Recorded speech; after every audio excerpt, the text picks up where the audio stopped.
Ligue, donc Cannes ou Metz. Il faut en profiter pour dire qu'il y a un autre match ce soir en première division dont on aura des nouvelles. Tout à fait, c'est le match Metz-Rennes. Ce soir, nous serons en duplex à la mi-temps et à la fin du match avec Metz pour savoir comment se passe cette rencontre. Nous aurions pu faire le duplex intégral et couper Marseille-PSG pour vous passer les bonnes actions ou les buts du stade Saint-Symphorien. On a préféré vous faire un résumé à la mi-temps pour pas casser le rythme de notre match qui s'annonce quand même particulièrement passionnant.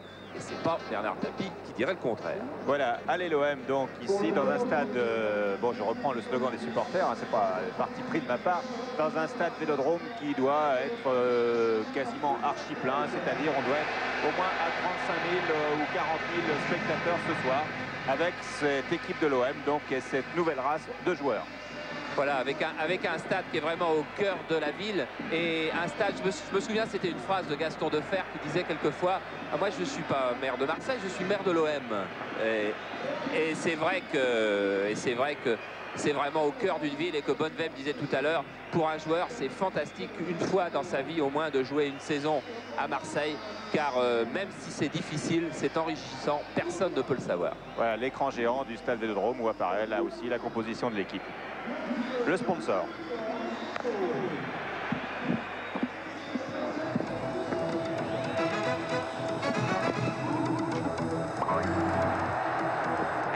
Tous les jeux, tous les jouets, il y a tout ce qu'il faut pour fêter Noël à Euromarché.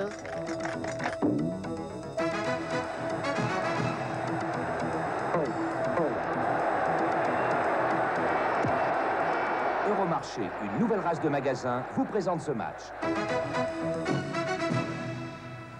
Voilà, ovation ici dans le stade Vélodrome car on présente la composition de l'équipe de l'Olympique de Marseille. Donc vous la connaissez puisqu'on l'a fait il y a quelques instants avec Domergue donc sur l'écran géant que vous voyez en haut à gauche.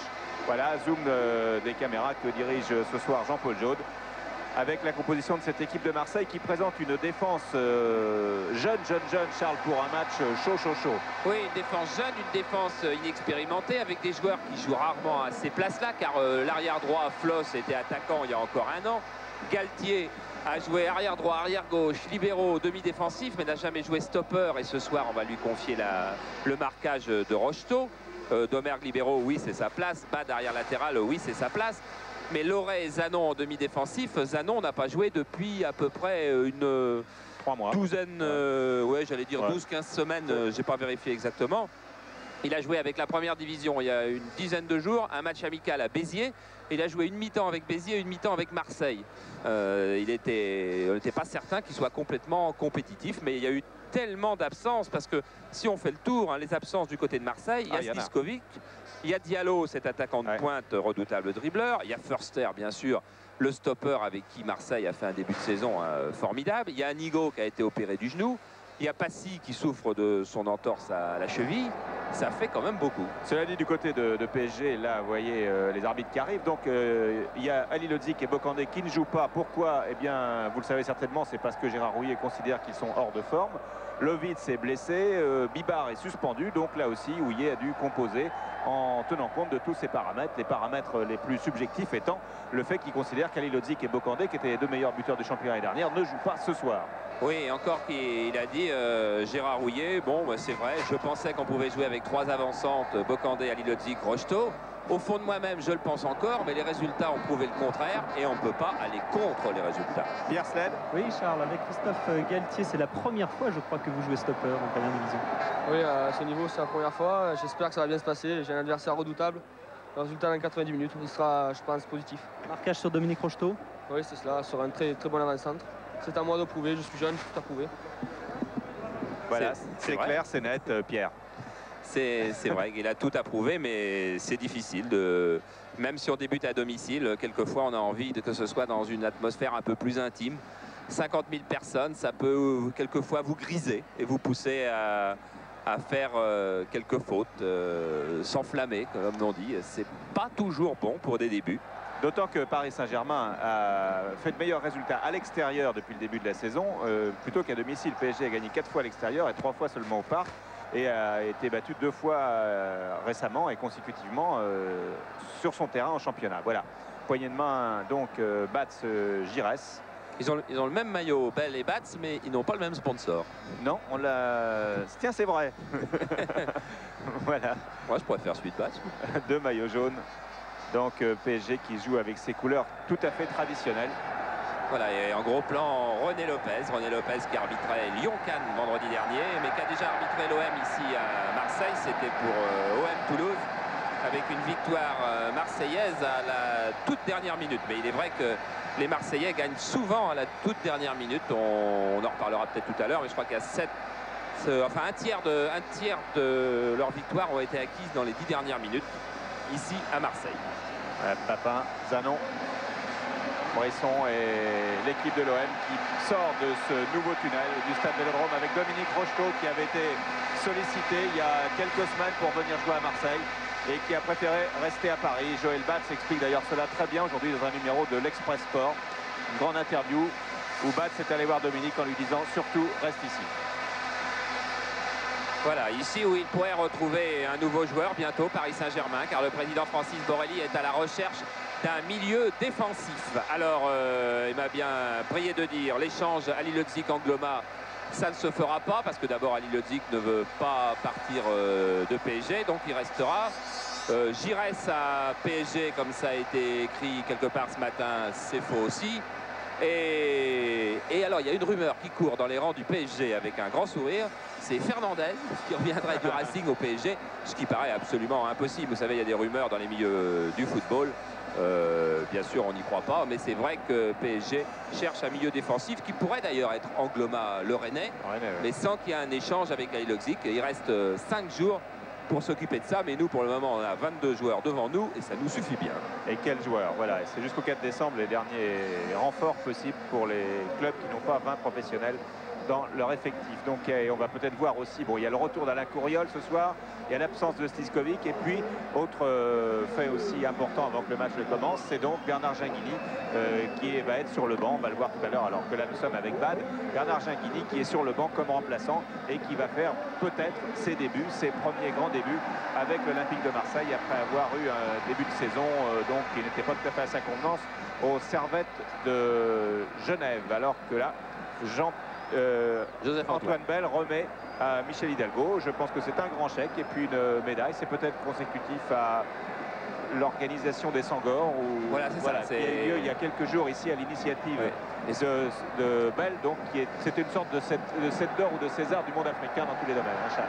Voilà, exactement, qui a vu couronner pas mal de gens qu'on aime bien, notamment Greg Germain, qu'on voit souvent dans Médecin de nuit, le comédien. Voilà, Maury Kanté, Touré Kunda, tout ça, qui était là dans cette grande fête avec Léopold Sédar Senghor.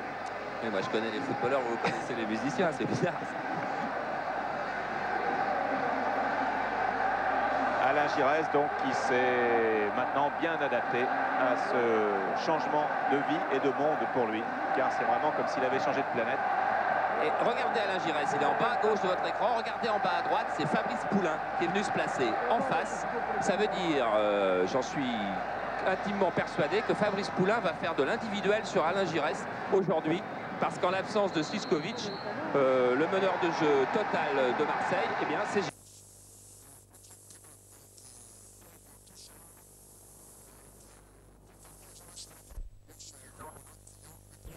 dans les pieds pour Paris Saint-Germain. Poulain, ballon perdu par Poulain.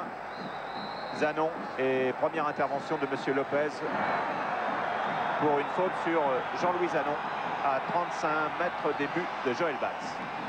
Oui, un tacle de Fabrice Poulain. Je pense que le match entre deux équipes qui n'ont pas l'habitude de donner beaucoup de coups et qui se conduisent toujours bien va bien se passer, mais c'est vrai qu'il y a énormément d'enjeux puis qu'il y avait beaucoup de tension dans les vestiaires, beaucoup de, non pas d'agressivité, mais beaucoup de nervosité. C'est un match difficile pour PSG qui ne peut plus perdre s'il veut rester en course, alors qu'on a revu très vite que Poulain était venu en interception devant Zanon. Et c'est un match difficile pour l'Olympique de Marseille. Regardez, il y a tacle là. Ah oui, il y avait tacle de Fabrice Poulain qui s'était lancé très très loin et qui ne pensait sans doute pas que son tacle l'emmènerait aussi loin, c'est-à-dire jusqu'à la jambe d'appui de Zanon. Voilà, coup franc donc très loin avec la frappe de Domergue l'un des spécialistes des coups de pied arrêtés de cette équipe marseillaise. Frappe du gauche, tendu et au poteau de Joël Batz, qui était en partie masqué par beaucoup de joueurs et de PSG et de Marseille, et c'est passé tout près des buts de Paris Saint-Germain. Très belle frappe de Domergue. Avec une drôle d'inspiration, on va regarder celle du mur parisien qui d'un seul coup se désagrège. On voit Rocheteau, Suzik qui s'en vont, Sen, et la balle qui a été effleurée du talon par Papin et qui aurait bien pu tromper Joël Batz.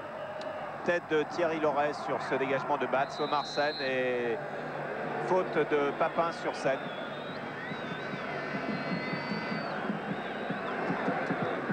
Janol pour Dominique Rocheteau qui est tout seul en pointe. Tête de Domergue pour Sen, amorti de la poitrine. Sen en retrait. Pressing de Cuben et faute de William Ayache sur Patrick Cuben. Joué rapidement par Alain Giresse.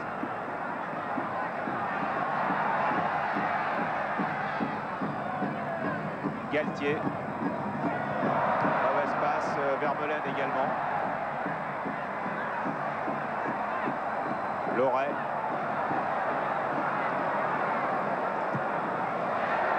Eh oui, Suzik qui a un petit peu tardé à donner cette balle. On retrouve Papin en pointe. Papin dans la surface, frappe de Papin contrée par Janol. Alors que tout le public du stade s'était levé. Voilà, Janol qui a réussi sa première intervention, ce qui est bon signe pour lui, car que contre Monaco, il avait été souvent en difficulté. Il avait été même à l'origine de 2 pénaltys concédés par les Parisiens, mais manqués par les Monégasques. Ce soir, il joue gros. Il joue très gros. Dégagement tendu de Batz. Flos. Giresse. Galtier. Bad. Pour Zanon. Jean-Louis Zanon qui s'est bien remis, montée de Bad. L'ex-Lensois, Bad qui passe et qui est taclé.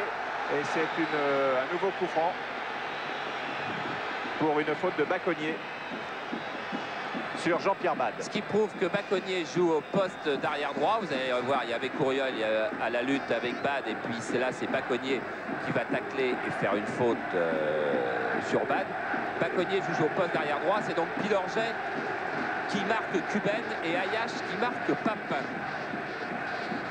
Légère modification donc par rapport à l'équipe théorique. Brisson est dans la surface. Voilà, et c'est Brisson. Non, c'est Joël Batz qui a bien dégagé. Donc juste devant Brisson, retourné de Papin.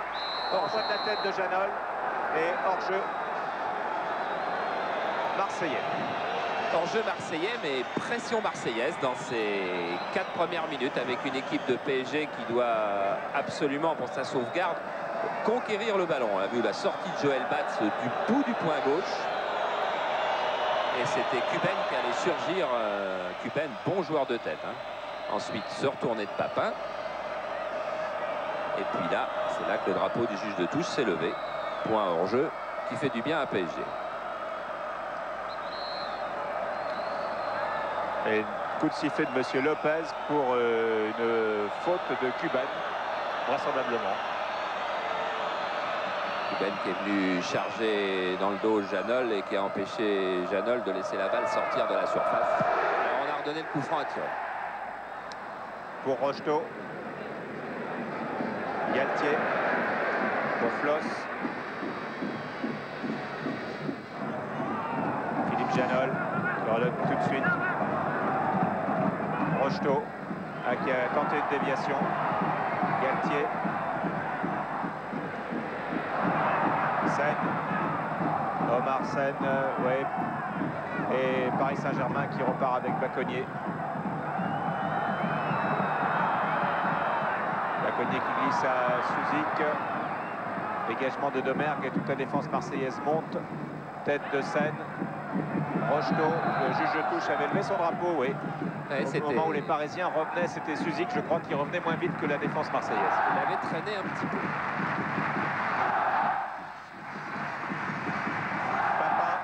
Papin pour l'OM. Zanon. Bad. Qui passe. Bad qui continue. Bad qui tente de déborder. Bien taclé par Baconnier. Baconnier qui a joué un peu moins de la moitié des matchs cette année en D1 avec PSG. Ouverture qui était pour Loré renvoyée par Janol, Rocheteau, Domergue, Bad.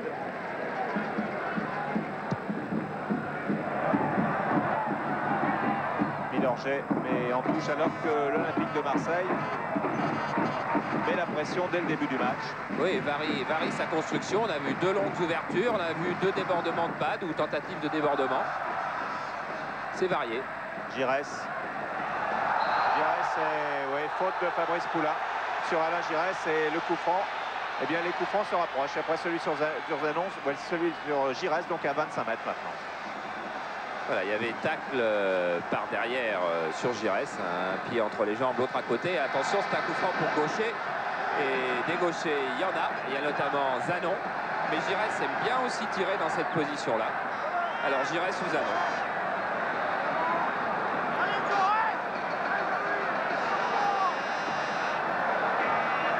Pied gauche de Janon, vraisemblablement.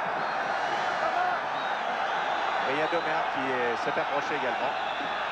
Mais c'est Zanon qui se retrouve, Giresse étant décalé. Mais maintenant, allez savoir qui va feinter. C'est Zanon qui frappe, ballon détourné par le mur et bien mis en corner par Joël Batz qui a dû faire avec la déviation de son propre mur et d'Alain Couriol. Voilà, du bout du pied, Couriol qui peut le lober. Et c'est de sa deuxième main que Joël Batz, avec un bon réflexe, et oui, Zanon croyait déjà au but, réussi à mettre en corner. Premier arrêt très difficile et très bien fait de Joël Batz.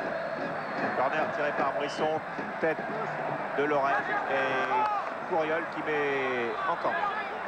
Et là, vous avez entendu les encouragements pour Couriol, car effectivement, la balle aurait sans doute pu être dégagée autrement. Et tout le monde a encouragé immédiatement Couriol.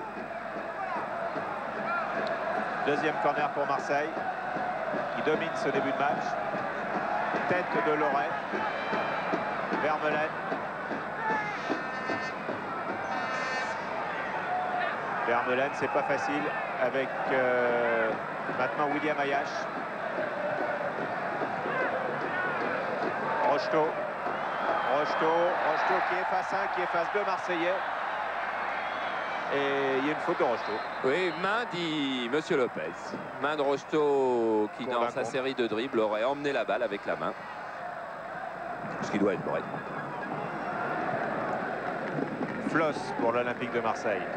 Pour l'instant, la jeune défense marseillaise n'a pas été beaucoup mise à l'épreuve. Domergue. Car l'OM domine. Papin. Janol. Janol qui a cherché Rocheteau. C'est Zanon. Flosse. C'était pour Brisson. Ah oui, tacle un petit peu fort là de Thierry Baconnier. Il y a d'abord eu un tacle un peu fort de Flosse sur Vermeulen. Et Monsieur Lopez revient à la première faute. Et on retrouve Vermeulen. Vermeulen, Rocheteau, Rocheteau, Vermeulen. Une de parfait, centre de Vermeulen et Bell est surpris par ce centre ou alors il y a le rebond qui l'a dérouté. Toujours Vermeulen en tout cas, alors que ce ballon paraissait facile pour le gardien de l'OM. Brisson pour la contre-attaque marseillaise menée rapidement par Brisson qui a Cuben à sa gauche. Papin part à toute vitesse, Brisson continue. Brisson qui contourne Seine, qui donne de l'autre côté. Ah, c'est un petit peu long, Bad arrive, voilà Bad qui va centrer, centre de Bad. Et Janol peut dégager. Oui, avec un très beau contre marseillais. Les Marseillais qui ont eu un petit frisson avec l'erreur de leur capitaine et gardien. Énorme erreur, il faut bien dire, sur ce centre de Vermeulen. Et on va voir si Bell se reprend après cette erreur, car un gardien est souvent en difficulté lorsqu'il manque son premier ballon. Et là, il y a une faute sur Cuben. Pour l'instant, c'est en dehors de cette frayeur donc marseillaise avec le gardien, c'est Marseille qui domine très nettement ce début de match. Et nouveau coup franc pour l'OM. Attention au jeu de tête de Loré et à celui de Cuben. Et c'est Loré qui marque.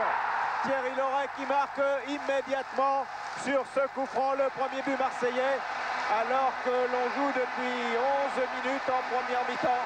L'OM marque, but de Thierry Loret à la 11e minute. Avec un Joseph-Antoine Bell qui a traversé tout le terrain pour venir embrasser son jeune coéquipier, Thierry Loret. 1m85 et une énorme détente. Regardez-le, il est là au milieu de deux Parisiens et il s'élève beaucoup plus haut que tout le monde. Tête en plein coin, imparable. Un garçon comme Loret doit être pris avant qu'il donne son coup de tête, car s'il n'est pas gêné, il est un peu plus haut et un peu plus costaud que tout le monde. Regardez, on va revoir ça une fois encore. Coup franc de Zanon qui est très très bien donné. Et Loret, c'est le seul qui saute aussi haut. Rien à faire pour battre.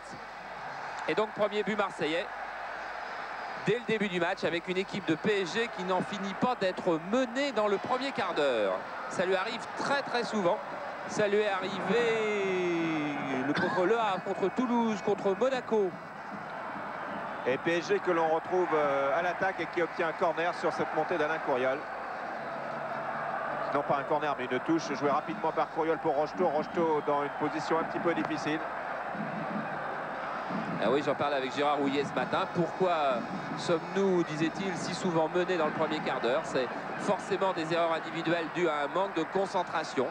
J'ai beau le répéter, on en parle tous. Et puis voilà, ça s'est reproduit une nouvelle fois. Un but en début de match et PSG mené et ayant du mal ensuite à reprendre la direction d'un match. Et c'est mal parti ce soir. Hein.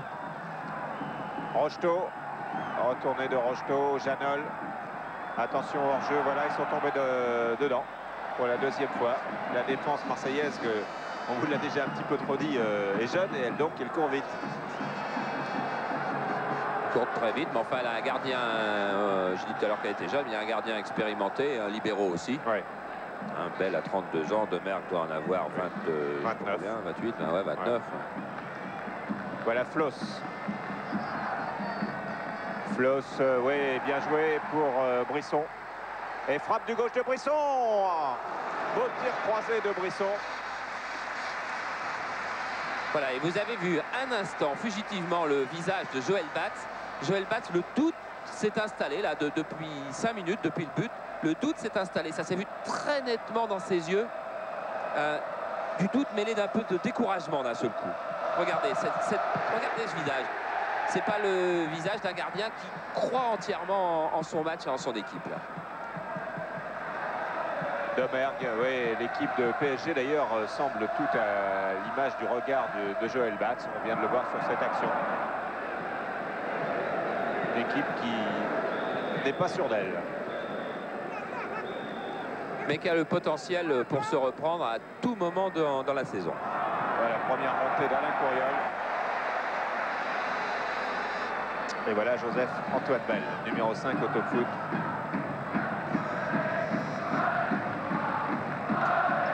Domergue. Et à nouveau Bell. Thierry Loret qui a été, on revient sur ce but là au cours de ce petit temps mort, donc a été une recrue dont on n'a pas parlé quand l'OM l'a fait venir de Valenciennes et qui s'est affirmé très très vite. Et qui ce soir, qui a joué en défense, qui ce soir joue milieu défensif et qui a marqué un but superbe de la tête. Vermeulen pour Paris Saint-Germain. William Ayache, non, c'est Domergue. Oui, puis on a vu son jeu de tête déjà. On verra peut-être tout à l'heure sa puissance de tir. Et pourtant, hier à l'entraînement, il avait confié qu'il se sentait vraiment fatigué, qu'il avait même une petite contracture à la fesse. Et ben, il faut croire que ça ne l'a pas empêché de sauter. Hein. Ça fait mal à la tête. Remise en jeu de William Ayache pour Rocheteau.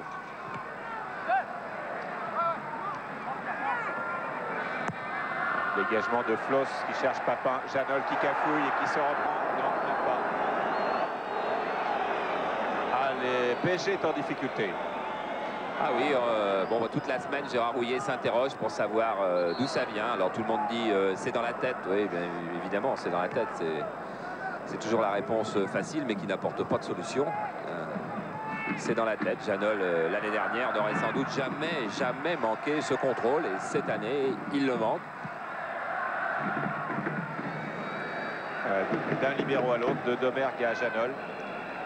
Alors que l'OM, qui semblait marquer un petit peu le pas après une défaite à Lens, une défaite en Coupe de la Ligue à Cannes, eh bien, a très très bien commencé ce match. Ayache. Bon. Oula. Cuben. Giresse. Floss. Toujours Floss. Zanon. Voilà Loret. Thierry Loret. Qui tente de frapper. Qui a été contré.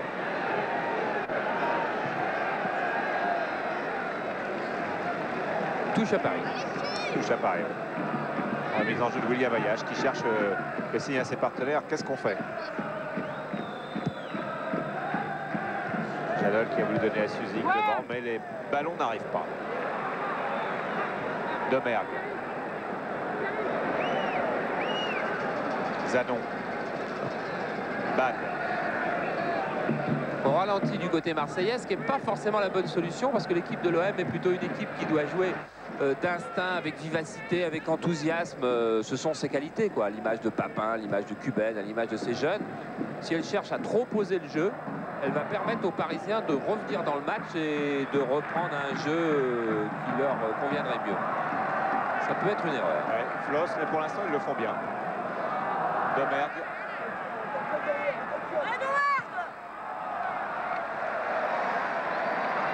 Voilà, c'est comme si on s'accordait un petit répit. Après un début de match qui a été, il est vrai, très rapide. Zanon, Bad. Voilà, il n'y a pas de hors-jeu. L'hors-jeu n'est pas signalé. Et il n'y avait donc pas hors-jeu sur ce débordement. Il y a Papin et Cuben dans le point de pénalty. Mais le centre est un petit peu long et puis l'hors-jeu va pouvoir dégager. Oui, c'était William Ayache qui couvrait Brisson sur cette attaque marseillaise. Et puis l'hors-jeu dégage, c'est pas facile. Rien n'est facile pour PSG. Omar Sen. Pour Baconnier. Suzy qui est marqué par Zanon. Il n'a pas eu beaucoup de ballons jusqu'à présent. En voilà. Talonnade pour Courriol. Courriol, Baconnier. Centre de Baconnier. Contré par Galtier. Et corner pour PSG. Corner que va aller tirer Suzy ou Vermeulen. Ça fait de Suzy. Au PSG cette année, on tire les corners un peu courts au premier poteau pour qu'ils soient prolongés de la tête. Mais compte tenu que la défense centrale marseillaise n'est pas impériale. Et c'est Courriol qui s'est jeté sur ce ballon. Ouais, je vais finir, compte tenu qu'elle n'est pas, on pense qu'elle n'est pas très très forte dans les balles aériennes. Aujourd'hui, Suzy a consigne de taper peut-être un peu plus haut pour trouver la tête de Janol, par exemple. Domergue. Galtier. Domergue est toujours 1-0 pour l'Olympique de Marseille.